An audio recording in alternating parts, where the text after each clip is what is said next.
Mina ngifika nini ngine-avocado base. Last time wafika kuthiwa uletha ama-spices sizoya kaNongoma. Ngangizovakashana. That's my issue, guys. Why ningangeni? I have mixed feelings about the avocado because this is where I got to meet most of my siblings. There are good memories and there are bad memories. Ngoba ngazeke ngigonyuluke ngalento. I'm going to tell you why ngingathanda ukungena e-avocado. So 2013 ngangizovakasha over the summer holidays. Ayikhumbula indawo yey'mbungu zase-Avoca. Seziyangijwayela ngiyilunyelwe yey'mbungu e-Avoca. Sure. Hayi, ngibone lento it's on my feet, yabo. Kube ngathi ngilumile bese ishintsha ukhala. Qale kuma ayibona ukuthi hayibo. This thing is ngiyaphela emzimbeni, angisadli, mangesikhathi sokudla like I have no appetite. Uma amfonela nje athi mfethu.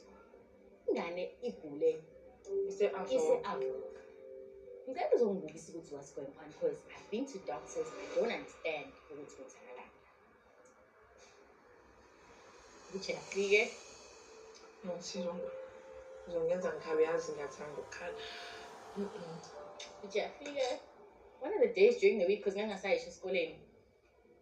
Ahuthi esemnyango abangibuze njani before I even respond. Telephone call. Athi ngiyabuya and he didn't come back.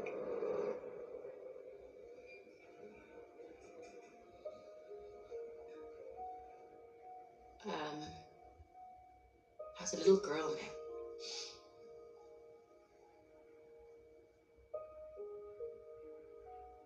So if you noticed wabuya wafona ukuthi Singiphelile emzimbeni. Looked like a shadow of myself. My mom was broken. But now what scares me is that ngingathi kululama mina 2013 qala ukugula.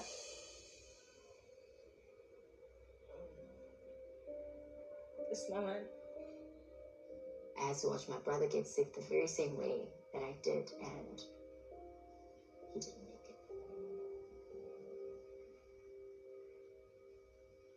Sad. So there's an expectation for me ukuthi ngiyavoka bethu. no, phela I think ngoba phela asikhulumi because mina yabona nje ezinye izinto angizazi. Hayi guys, ngoba nje noma nobaba kwakufanele mhlawumbe abuye kube khona into ayishoyo. never came Ngoba back. thina So sasingazi lutho. There was a prophecy that khona umuntu oganayo.